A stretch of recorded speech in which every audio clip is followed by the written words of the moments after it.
लोहे की दुकान में अपने पिता के साथ काम कर रहे एक बालक ने अचानक ही अपने पिता से पूछा, पिताजी, इस दुनिया में मनुष्य की क्या कीमत होती है? पिताजी एक छोटे से बच्चे से ऐसा गंभीर सवाल सुनकर हैरान रह गए।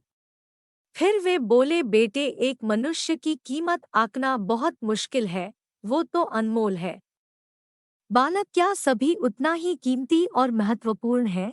पिताजी, हाँ बेटे। बालक कुछ समझा नहीं। उसने फिर सवाल किया, तो फिर इस दुनिया में कोई गरीब तो कोई अमीर क्यों है? किसी की कम रिस्पेक्ट तो किसी की ज्यादा क्यों होती है?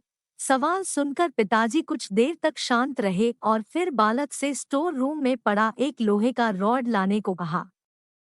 रॉड लाते ही पिताजी ने पूछा, इसकी क्या कीमत होगी? बालक, 200 रुपए।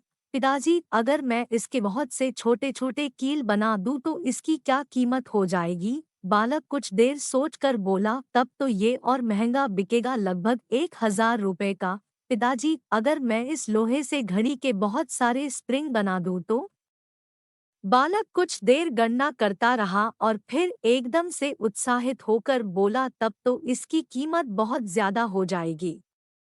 फिर पिताजी उसे समझाते हुए बोले, ठीक इसी तरह मनुष्य की कीमत इसमें नहीं है कि अभी वो क्या है, बल्कि इसमें है कि वो अपने आप को क्या बना सकता है।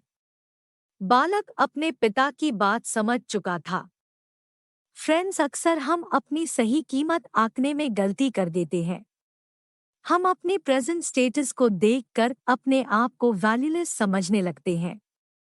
लेकिन हम में हमेशा अथाह शक्ति होती है।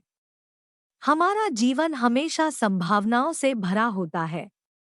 हमारे जीवन में कई बार स्थितियां अच्छी नहीं होती है, पर इससे हमारी वैल्यू कम नहीं होती है।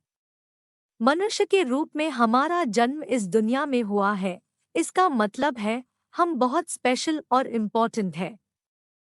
हमें हमेशा अपने आप को इम्प्रूव करते रहना चाहिए और अपनी सही कीमत प्राप्त करने की दिशा में बढ़ते रहना चाहिए।